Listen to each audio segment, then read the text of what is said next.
President Bola Ahmed Tinubu has said there is no going back on the tax reform bills. President Tinubu, who stated this during a media chat moderated by Dr. Reuben Abati in Lagos, said the tax reforms were necessitated by the need to eliminate colonial-based assumptions in the nation's tax environment.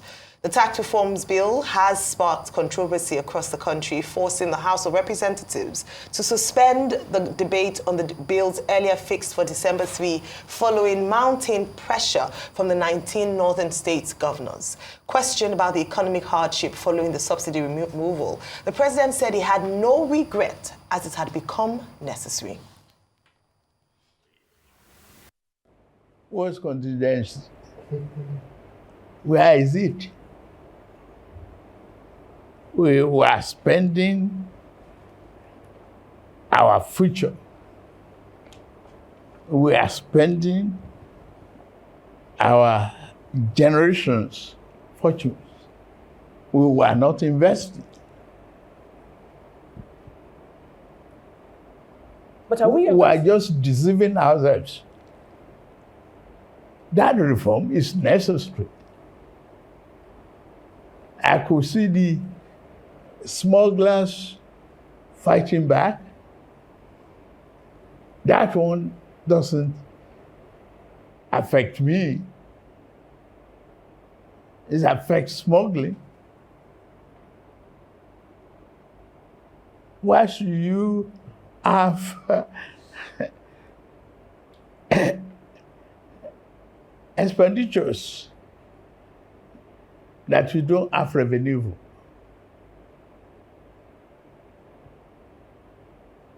I don't want to question people with a 5 limousine type of vehicles on the roads. Well, we should teach management with all our programs. We have to manage our resources within our means. There's no way out that you give out fuel and allow all the entire neighboring countries as Father Christmas. I don't have any regret whatsoever removing the subsidy. It is necessary. We cannot spend our future generations' investment upfront. But do you think it should have been phased, done in bits and pieces? It is part of the fear that is unnecessary. Phased, no matter how you cut it or you slice it in segments, you still have to meet the bills. So,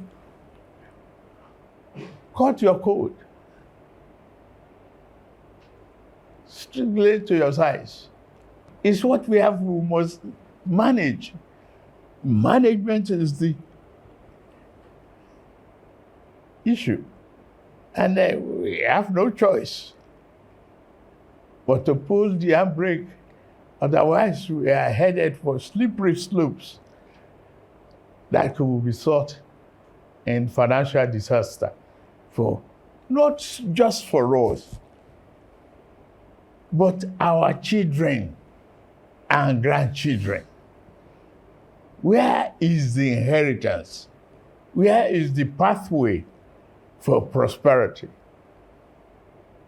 You've already prospected into the next fiscal year with the presentation of the budget of restoration, and congratulations on that. But Mr. President, what people are more concerned about is the issue of debt servicing. It exceeds education, health, and infrastructure combined. So a lot of people are wondering, especially critics of your budget, I'm sure you're aware of that, are wondering how you intend to close the budget deficit and balance that against the likelihood of more borrowing in the new year, or rather in 2025, for perhaps capital projects. Borrowing is not criminal. We have been coming from mismatch of our needs. we have a serious infrastructural deficit. If you don't put money on a long-term matching project, long-term basis, we don't have the short-term to manage a long-term business. It's a mismatch. That's one. Yes, we have headed the wrong road in the past. I don't want to look at that. I want to think about prosperity for our country. I want to think about tomorrow, today. What is the element of this borrowing? Capital project, our roads are terrible. Our internet is not up to the level that we want as a technology-driven nation. We are still indebted in electricity and deficient in power generation. How do you slice it? You have to take it with the two hands and brace up for a very, very strong, push. It's like a pregnant woman. There's big expectation and big contraction and labor pain. You go through it, the baby is born, you are happy. If that baby is alive, you have the joy of birth. And that is what we are working at. It's not just because we want to inflict pain on anybody. No, it's because we share the same value. We want this country to grow. There's no other way out of it unless we invest in our today prosperity and opportunity. Okay, Umar Farouk. Mr. President, you voted 4.91 trillion for security in this country. And in the last 5 years, security got 14.5 trillion. But the security problem is still all over the place. Also, has been minimized here and there, but at least the money voted have not, people felt there should be some, satisfactory results based on the funding.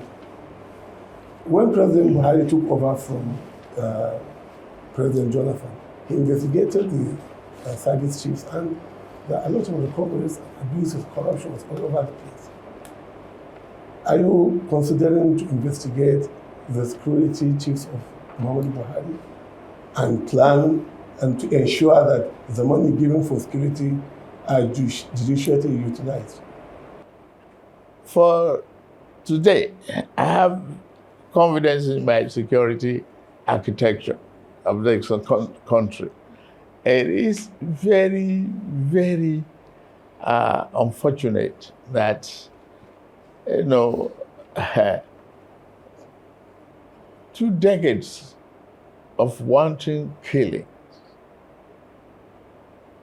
I remember when I jumped into the campaign, I had to stop the campaign to pay condolence visits to Maiduguri, Katsina, Kaduna, others. Today, you can still travel the roads. Before now, it was impossible. It takes one incident to mess up an organized environment. It takes one. You cannot say the military are not prepared. When the 9th Brigade Battalion was attacked, you can't laugh at your nation because of that. The enemies within and without are watching what you are doing. You have to be prepared 100%, 24 hours of the time to make sure that people are safe. Today, that is not the story any longer. People can leave Kaduna and still go towards Kafancha by road. Well, the road may not be that smooth, and all you want. Gradually, we'll be there. We cry about borrowing. Today, I have 60 from 98% thereabout of debt service. I brought it down to 68 thereabout percent. Give credit, please.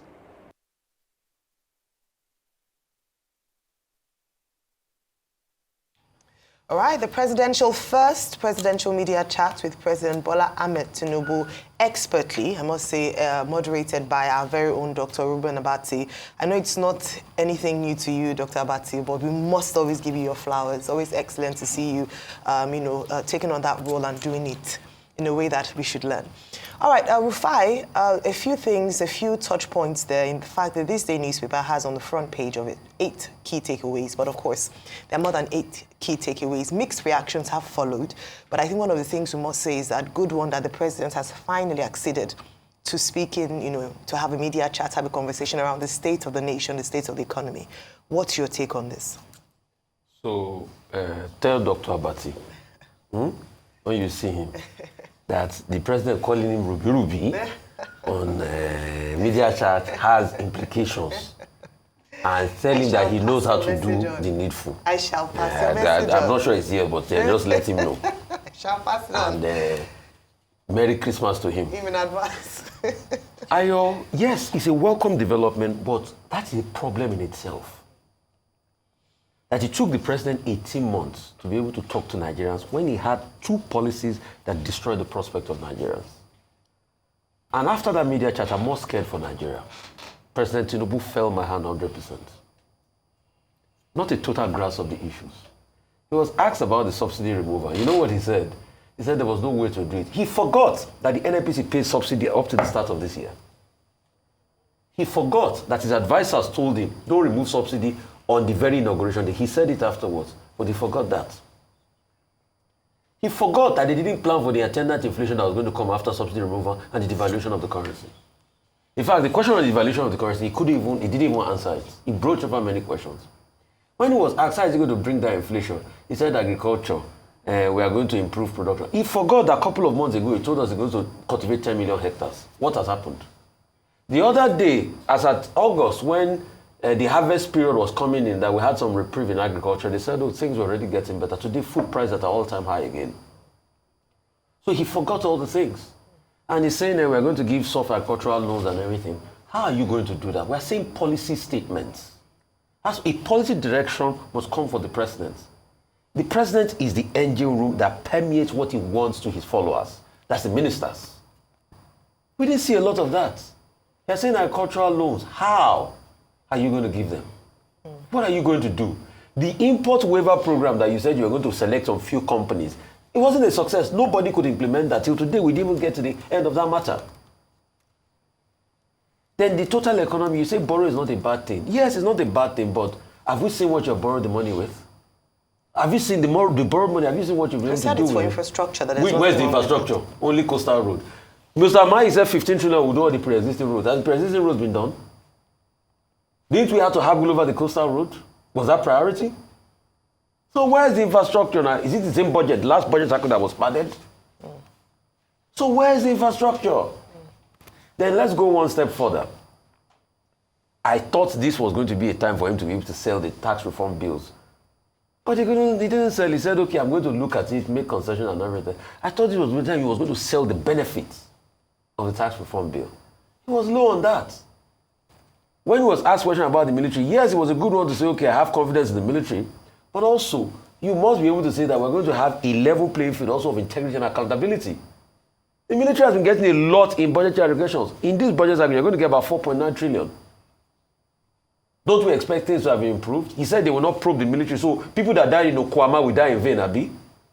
Do you know that some people are still picked up in Okwama and being tortured? And you say we are not going to probe the military? The Okwama scenario, uncle? So those ones should go and die. President Tinubu also talked about the sharing of palliatives. Yes, I know he commiserated with people, but we have a general malaise and a general cultural ineptitude as regards it. He was saying that they shared palliative with Bodilon, and nothing of such happened. President Tinubu, with due respect, that's not true. I've passed through Bodilon on nights where they share palliative. People are on the road. If a car loses control, it will hit those people. It's not as well coordinated too. So we have a general malaise of crowd control. Most people just sip onto the road. I understand the fact that he needs to show hope and everything. It's good. It was in good form yesterday. But for me, like I say, hope is not an empirical proposition. We want to be able to see targeted outcomes. And when he said they should show us one minister that's not working, President, with due respect, this is the answer to the question. What has happened to the marine minister? Have we seen anything? I know he's have relations to you. What has happened to the power minister? Band A today has totally collapsed. You don't see Band A don't even get lights. You get lights. I am Band A. So the minister just talks from today to Kutu Winji. Apart from few ministers we can mention, in fact, he himself contradicted himself when he was saying that, I won't cut the cabinet. But you are talking about cutting cost of government, and you're saying you're sticking with the cabinet, where a lot of people are moribund there. There are some ministers you don't even know their names. I was in a parley one day where somebody in the information sector was saying, no, we don't even know what some of these ministers are doing. All right. And you were talking that we can make more from solid minerals, but you are saying we can do more. Why has Mr. Alake brought the money in? So there are numerous things we should be able to tackle as regards this matter. All right, thank you so much, Rufai. Dr. Bati, do you want to go next or should I go next? Okay, I speak as a veteran of presidential media chats. I was in the first presidential media chat that President Obasanjo had after the return to civilian rule. Now, I also have interviewed since then every Nigerian president.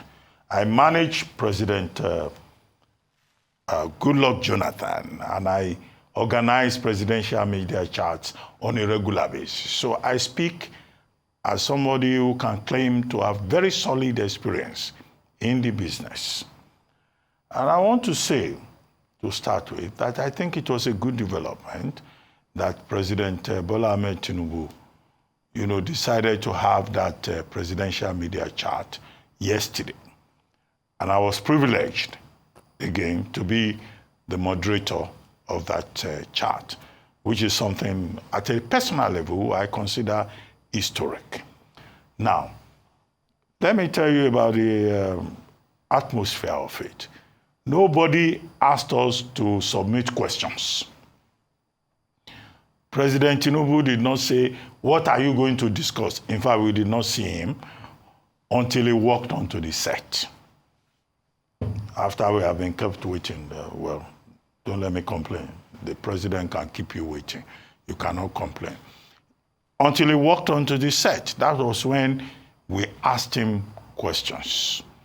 And I was impressed with the fact that he was in very good spirits and he was prepared to take on the encounter and he was ready to talk to Nigerians. I think, by way of recommendation, as an ancestor in this business, is something that I would like to recommend to his media team, that they should do it more regularly. This is the first one. Let him do it again and again and talk to Nigerians. Now, this particular material has gone out there and we have interviewed him. Nobody is complaining because nobody asked us to come and give them any questions or anything. And I stake that on my own integrity. Now, going beyond that, you go to the substance in terms of the details. In the course of the interview, I thought one of the things that stood out, apart from what people have been talking about, is a concern about hunger in the land. I asked the president that, look, people are dying. 65 persons have died this period because they are hungry. Do you promise that it will not be like that next year? I asked him again about food security, and he said, oh, we're bringing 2,000, tractors we have support from Saudi Arabia.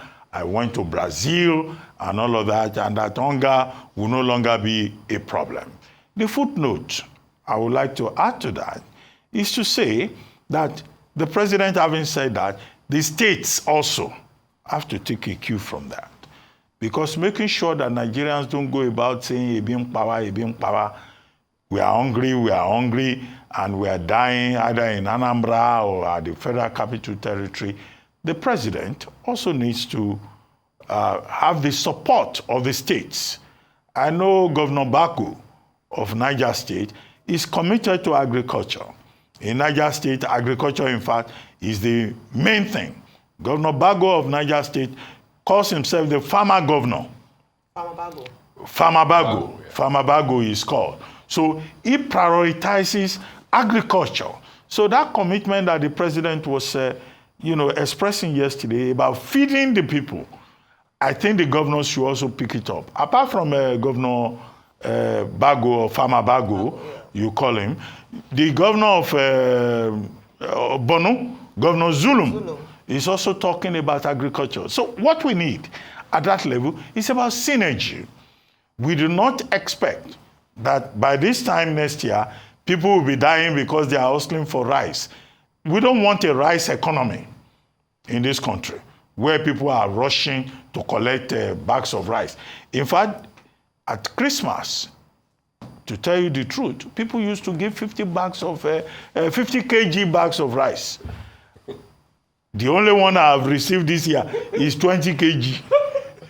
And it's very small quantity. And that 20 kg is expensive. Not about thank the person that gave you. No, I don't hope that before this season ends, anybody will come and give me 10 kg. Because they are also distributing 10 kg. 5 kg. I got 5 kg. When I was presidential spokesman, we used to give rice at Christmas to journalists. It was less than 10,000 then. They will say the thing was so too cheap.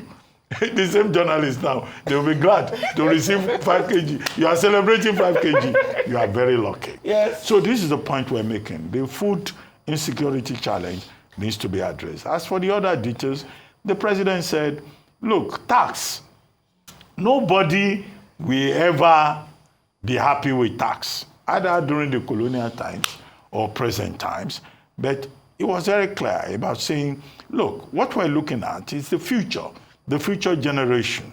And I like the fact, sitting next to him, that he has settled into the job. He's not, all those things we used to say during the campaign period. No. The man has settled into the job. He knows what he's doing. He spoke with a lot of confidence. In fact, I was shocked that this man, they didn't even prepare him. He just walked onto this set and he's sounding like this. So that again is something He's to... a city boy. That again is something to commend. Yeah. And I think that should give him the justification, to do this again and again. Talk to your people. Talk to Nigerians, that I think is the entire spirit of it. Yeah. And he was relaxed. He was, I thought I could rattle him once or twice, but... But he rattled you. He was one that rattled you. No, I've known President Tinubu since, olden days. That's just, by the way. But I thought the whole idea of a presidential media chat is something that should be sustained. Yeah. People like to listen to their president. Absolutely. They don't want to listen to some characters issuing press releases. Yeah. They want to interact with their president and assess them on the basis of their own opinions. As for the other details, there will be different kinds of perspectives. Yeah. I have no problems with those perspectives. Nigerians will react their own way. They will ask questions. They will raise questions. It is for the president to be available every time to talk to us. Yeah. Not, we don't want to hear from Mr. Ononuga all the time or from other people who are in the team. We want to hear from our president. And I think they've broken the ice. They should sustain it. Well, they've broken the ice, they should sustain it. So yesterday, around 6 p.m., Mr. Bayo Ononuga released a statement that there would be a media chat the same evening, only a few hours. So, of course, a lot of people were quite anxious to hear what the president would say in his very first sit-down with journalists from different stations. And like I mentioned earlier on, Arise was very well represented there alongside other media stations. It's refreshing, Dr. Bati, to know that the questions weren't just checked before you asked. So it was very, so that's brilliant. I mean, not with you, but some people would insist that if you're going to speak to the president, they must have some sort of oversight of what would be asked so there will be no surprises. In fact, it's prepared in such a way that he's able to respond, or perhaps they've written keynotes for potential questions. They know some of the things that would come up. Of course, they knew that fuel subsidy was going to come up. They knew that, floating of the Naira would come up. They probably knew that the stampedes would come up. So in some parts, I've watched the PMQs in the UK, you would see the Prime Minister actually come with notes. And he's been criticized by the opposition for that. So I'm just saying that to give him kudos for that, that even in the US, the United Kingdom, when presidents or leaders come out to have a conversation, they usually have prepared notes to help guide their thoughts. So in terms of him being able to sit with the press and speak, or journalists, and speak to them off the cuff of his head, fantastic. A lot of people have said he's an orator. He knows how to speak. He's a politician. He's been doing this for years. So speaking is not his weak point. He can have a conversation. However, what then happens without a prepared speech sometimes is that there are certain things that may perhaps have been better managed in the way that it is presented. So let's start from a few things that he said. When he was asked about the reforms, he said the reforms were necessary. The smugglers are fighting back. But I beg to differ a little on that note. It's not just the smugglers that are fighting back. I wouldn't use the word fighting back, but the people are groaning. That's the truth. It's not just the smugglers that are feeling the impact of fuel subsidy removal. The people are feeling the impact of such a shock to their system. And that's why I like the question asked by Maupe, where she said, could it have been a phased removal? And then he said he had to just bite the bullet and go ahead with it. So I think it's important for us to face facts that it's not just smugglers. And I like the fact that they addressed that smugglers are now being contained, but the people are suffering. And what he had announced after the removal of fuel subsidy was that there will be some measures put in place to cushion the effect, a sort of safety net, so that people who are worst hit, the most vulnerable in society, the very poor in society, would at least have some relief. That is the big challenge here. The fact that a good policy, but perhaps not properly executed. And hopefully this message can be, communicated to the president that yes, we support fuel subsidy removal, but what we also encourage and promote is a way to ensure that the people do not suffer or die in the process of childbirth, so that there's no one they are not actually alive to witness the benefit, the long-term benefit of this removal. On the controversial tax bills, he actually spoke about that. What he refused to speak about was the VAT. The aspect of the VAT. And if you look at it, we've been talking about how there are many beneficial parts of the tax reforms bill. Absolutely. The way the concessions for people who earn a threshold of 1 million naira, the concession for small businesses, the harmonization of taxes so that we are able to eliminate multiple taxations. So a lot of key details here. What has been contentious has been the VAT, which some northern states have kicked against. So he said that it would, for such a thing, he said that of course, it's going to involve a lot of debate, so he didn't want to comment on it today. But he did say, with regards to the tax reform bills, that he's here to stay, and that we cannot just continue to do what we're doing, yesterday in this economy. We must retool the economy. He even referred to it as a colonial way of looking at the way that the nation is set up. That's how the current tax system works. So I agree with that in terms of the tax reform bill. I'm glad that he's standing by his bill, and that hopefully this tax bill will see the light of day. In other areas, like has been mentioned, people have debated. I thought he could have responded better to the stampede question. It's not just about him being able to organize giveaways in body loan. It's the people. It's how the people are responding. And I asked the question yesterday when we had Dr. Ogochukwu and the Commissioner for Information in Anambra State, that this has been done many years prior. What is different about this year? That's something to, when you analyze the situation, you must look at these parameters, that what is different about this year that's making people so desperate in such a way that there's a stampede killing people, that outreaches that have been held in previous years haven't been this deadly. Those are questions to ask, and if we're going to tell ourselves the truth, we must understand that the economic situation of things have actually hampered. So a number of things to talk about. I thought he could have been more empathetic with the people, not just saying that people must better organize themselves. That's a fact, but it can be better, communicated. All in all, commiserated with the he did at the beginning. Families that loved. He did at the beginning. Their loved ones. Yeah, you commiserated with him first, and then he responded to you. He responded to you. But I'm saying when the question was asked to him directly about the stampede, he just said, people should better organize themselves. I thought there could have been a more sensitive approach to that response. But all in all has been said. Good first attempts. We're looking for more engagement, more conversations with the president, and hopefully more explanations to some of the policy directions his administration has taken. Now let's move over to Delta State, where the people of Onitsha Ukwu in Anyocha North local government area are celebrating a remarkable act of generosity. Renowned philanthropist Tony Elumelu has brought joy to his hometown this Christmas. Jemima Boloko reports. Known for his global impact, Tony Elumelu also committed to uplifting his community.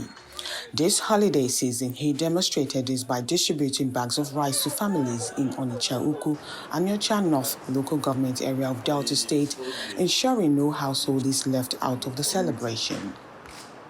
Community groups were key beneficiaries, including the Palace with 50 bags of rice, the School of Nursing Onitsha Ukwu with another 50 bags of rice, and the Christian Association of Nigeria Anyocha North receiving 100 bags of rice.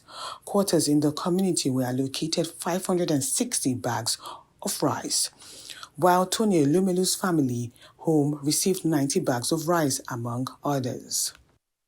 Speaking on behalf of Tony Elumelu, Roman Nasir described the initiative as a gesture of love to ensure every family celebrates Christmas with joy.